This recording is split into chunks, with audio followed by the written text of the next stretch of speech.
Crisp November winds sighed through Willow Creek, a tight-knit town cradled in the rolling hills of rural Oregon, where the Willow Creek market's weathered sign swayed gently against a backdrop of frost-dusted pines and pickup trucks lining Main Street. It was 9 a.m. on a chilly Tuesday, November 11th, 2025, when Laura Hayes, a 28-year-old cashier with a warm, radiant smile and a quiet resolve, clocked in for her shift.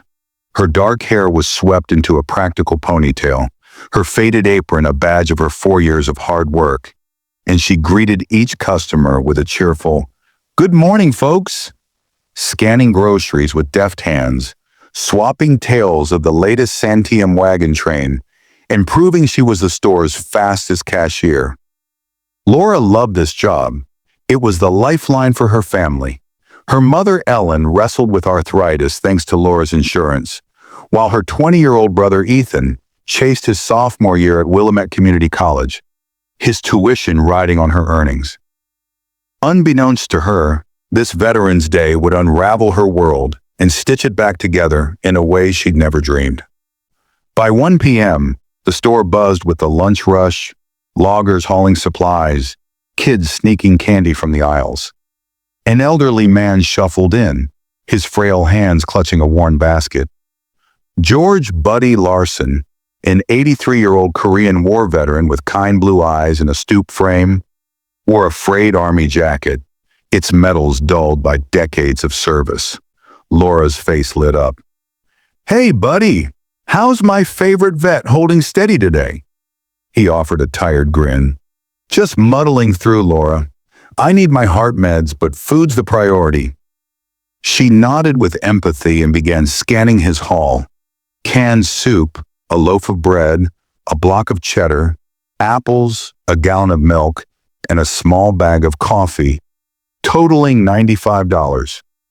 Buddy fumbled with his wallet, pulling out crumpled bills and a scattering of quarters. After a long, shaky count, he sighed. "Darn it, only $27. I'll have to skip the milk and coffee." Laura's heart twisted. A veteran struggling to afford a meal. Could she let him walk away empty-handed? She glanced at the supervisor, Rick, chuckling with a stock clerk near the office, and caught the security camera's steady red blink overhead. But her conscience wouldn't stay quiet. She reached into her purse, withdrawing $68 from her savings, money earmarked for Ethan's next semester, and slipped it discreetly into the register. "You're all set, buddy. Take it home." His eyes brimmed with tears. "You're a godsend, kid. I'll carry this in my prayers." Laura smiled gently. "Think of it as a gift from your niece." Buddy murmured a shaky, "God bless," and shuffled out, his basket now brimming with more than just groceries. Hope. That hope vanished in a heartbeat. As Buddy disappeared through the doors, Rick's voice thundered across the store. "Laura, what the heck was that?" She turned, startled. "Sir, I just helped a customer." "You paid his bill? That's a flat-out violation, even if it was your money," Laura tried to explain. "He's a vet, short 68. I use my own cash, not the store's." Rick's face darkened to a furious red. "This is a business, not a handout line. You're fired. Hand over your badge now." The words hit like a freight train. Fired for kindness. Tears welled, but she stood tall, her voice firm. "If compassion's got no place here, I don't belong." She ripped off her badge, passed it to the guard, and walked out, the automatic doors hissing shut behind her. Outside, she sank onto a bench, tears streaming down her face as the market sign blurred into the chilly Veterans Day haze. "Why did I do it?" she whispered, her mind a tempest of regret and fear. How would she face Ellen? Pay the rent? Cover Ethan's books? Her phone buzzed. Mom's name glowed on the screen. "Laura, sweetie, are you okay? You seemed off this morning." She forced a laugh, steadying her voice. "Yeah, Mom, just a hectic day. I'll be home soon. Got that pot roast you love?" Hanging up, another tear slipped free. Was she okay? A sleek silver SUV rolled up, its engine purring softly. Out stepped Buddy, his posture upright now, a younger man in a suit holding the door. Laura, why are you sitting out here like this? What happened? She dropped her gaze. They fired me for helping you. Buddy's face creased with concern. Fired? For $68? She nodded silently. Rick said it's not a charity. Buddy fell quiet, then offered a faint, knowing smile. Do you think you were wrong to help?